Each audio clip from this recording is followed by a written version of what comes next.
Dallas Morning News. This is 4 consecutive games where you've improved your number of yards, first downs. What are the primary ways you see this offense evolving over these 4 games, and how are you positioned now for kind of getting into the stretch run? You know, every game is different. The bye week was good for us. I mean, it was very productive. A lot of things we looked back at, we studied. But I think it's just more of the feel that we have for our players, getting guys healthy, getting guys working together. You know, we've been doing a lot of moving pieces around. You know, we know we're a deep roster. We know we've got deep receivers. We know we've got deep running backs, tight ends. So we're moving guys around. We believe that everybody that's up on game day needs to have a role. And everybody that's up on game day, we want them to play. We want them to get in there. And why? Because they're all deserving of the opportunity to do that. And they can all help us move the football, win games. And so we're just, I think part of it is there's that preparation from week to week to week, knowing who we are, but then looking at the opponents that we face, whether it's the Giants or the Eagles or going back to, you know, the Rams, just kind of putting together a plan that we feel good about, that you know, really leans towards what we do well, and then it's about them putting in the work during the week, and of course comes down to execution on game day. Calvin Watkins, Dallas Morning News.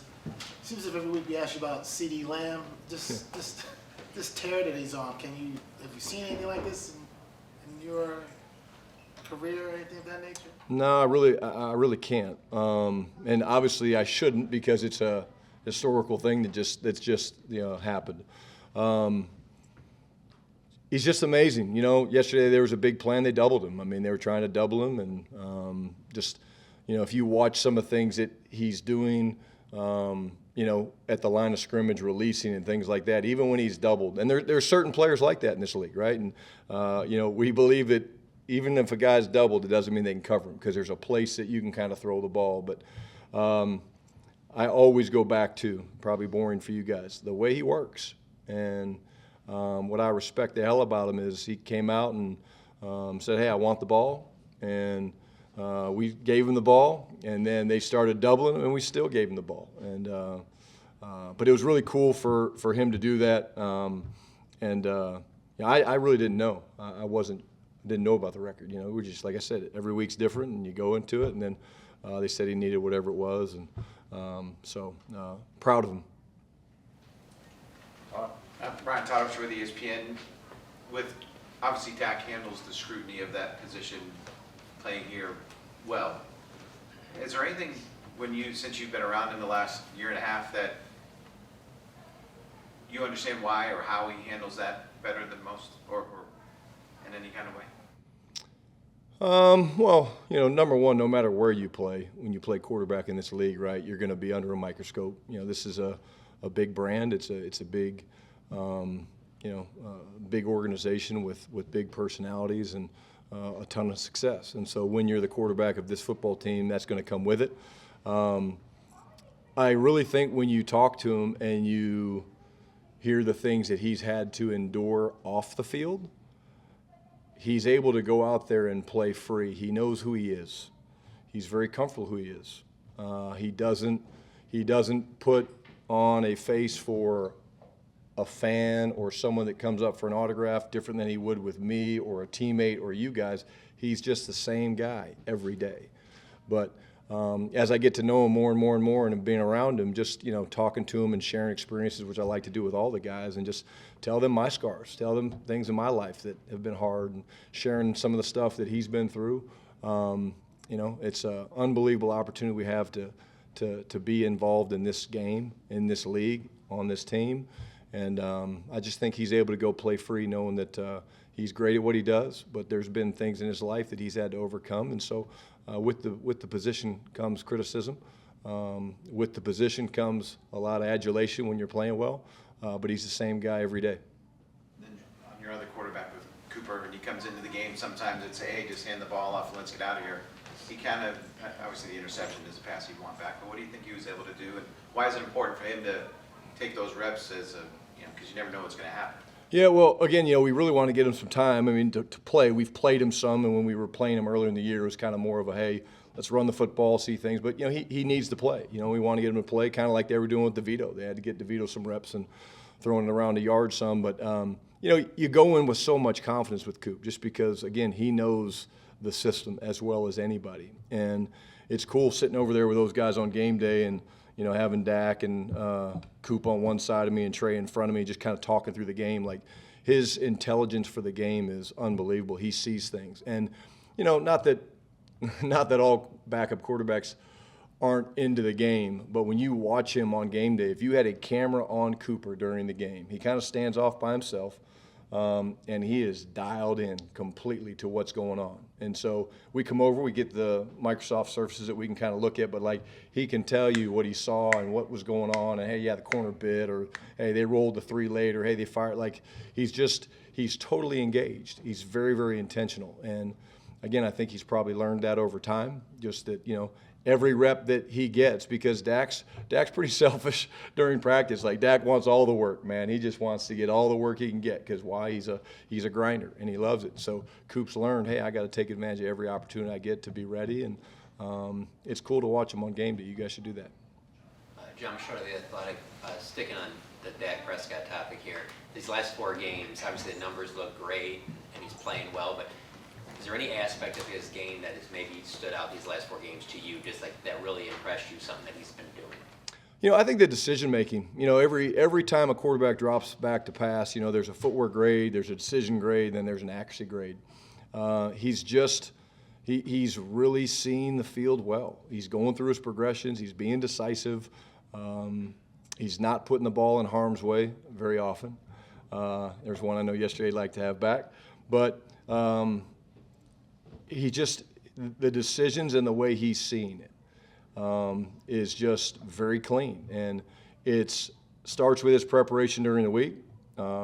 It's funny, you listen to him kind of call plays early in the week, and he's getting a feel for it. And, we kind of front load everything. We put first, second, third down all in early, and so he's kind of learning it. And then by the end of the week, man, he is just, those plays come in, and he's on it, and he knows everything. And but also the way he drives, just kind of our protection series and how well he works with Tyler Biadasz. That stuff doesn't go unnoticed. I mean, to play quarterback in this league, it has got to be the hardest thing to do in sports. I really believe it is. But yesterday he was magnificent with the protection adjustments and the run checks and things like that. Would be something else that I would say that he's just in total command. And as a coach and a guy that oversees the entire group, it's so enjoyable to watch all the hard work, all the time, all the preparation come to play and see the group have success. And anytime he talks to the unit, because we always have tips and reminders late where he talks, each day about some things, and it's just a very clear message of what, hey, here's what I'm thinking on this, boom, boom, boom, and it's awesome to see the command that he has.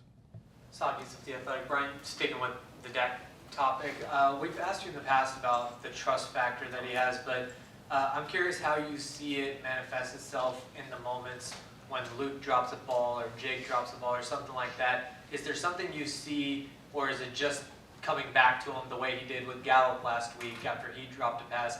Is there something he says on the sideline, or is it just what happens between the lines? Well, I think there's a confidence that he has in our players, number one. He's not going to not throw a ball to a guy if, let's say, they ran a bad route or the depth wasn't right or something like that. Like he moves on. He plays every play as its independent life, which is really what this game comes down to, because you guys know it. You've been around this league, right? The game comes down to 4 to 8 plays, offense, defense, special teams, because there's so much parity in this league. And he won't think twice about throwing a ball to Scooney. Shoot, look at Jake Ferguson, a drop or two early in the season, right? Now I think, what he's done the last couple weeks is speaking for itself. So I think that's an important thing that maybe young quarterbacks don't understand, is I have to play each and every play as its own entity, because you never know how the defense is going to react, what's going to happen with the route adjustments and things like that, the protection. So I just think it's a thing where he trusts our guys, he trusts himself, and when you have that, you can play very free and very comfortable. Nick Harris, DallasCowboys.com. Did you guys see an opportunity for Brandon Cooks going into the week, and then how great was it to see him break through? Well, first of all, it was great. look, Brandon's always been somebody we've tried to get the ball to. The game does go different. You know, each game's very different. The thing that was cool about that game is to get them off to a fast start. Most receivers are that way. You get them a couple balls early, they feel it, they get into a rhythm. It just kind of helps them calm down, settle into the game. The game, again, have never run a route full speed, but it slows the game down for them. You know, they see things really well. But you feel his speed out there. Like, I've been around a lot of fast guys. This guy's got different speed. Like, so he catches a little short post route, and you see him kind of run out the back door. So he's a guy that you can throw it to him long, you can throw it to him underneath, and because of his explosive speed, you know, he's got big time playmaking ability. The other thing that goes into his play is you see the couple touchdowns that he's had. He's got an innate ability to wall off the defender. For an undersized guy, right? Tyler Lockett was this way. There's some guys that are smaller that know how to use their body to kind of shield. Like we had the touchdown against the Chargers a couple weeks back. Same thing. Guys on his back, he kind of shields them. Yesterday we throw a corner out for a touchdown to him on our left side, on our boundary. Same thing. Guys there, he beats him with speed, but he knows how to shield the guy with his body. So that's learned over time. That's learned through experience. Again, I'm just waiting to see who you guys are going to ask about for next week. Who you guys want to see get the ball for next week? We've tried to follow through and give you guys what you want. Yeah. Jalen Brooks. Oh, we got a JB fan. Okay, yeah, he caught his first one. That's cool. Skyler Dixon with JB. Luke, because he didn't get another target after the If you think back to coming out of camp, did you think it might take a little bit of time with this offense? And a couple of those games early games were so weird, the offense really didn't have to do much. Do you think that maybe delayed the development a little bit? You know, I don't know. I think it's more about, you know, as the season goes, you want to always be doing what? You want to be getting better. You want to be figuring out who you are, finding your identity.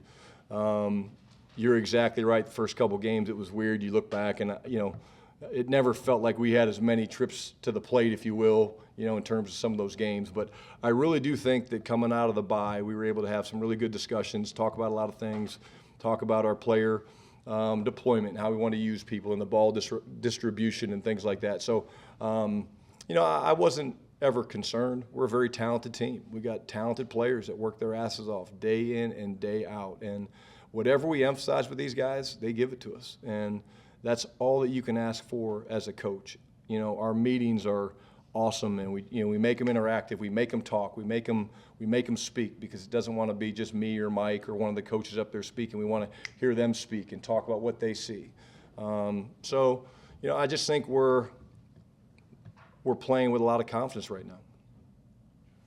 Joe Hoyt, Lone Star Live. Michael Gallup had 2 targets, and yet he had 2 catches for 70 yards and a touchdown. What do you make of his ability to take advantage of those opportunities and also to stay engaged throughout the entire game? Yeah, well, number one, that's the first thing I would say. MG, just in terms of staying ready, staying focused during the game when the ball's not coming to you maybe early, is something that, again, we've talked about with him, and he's like, Coach, hey, Shotty, I'm good. Like, hey, I'm good.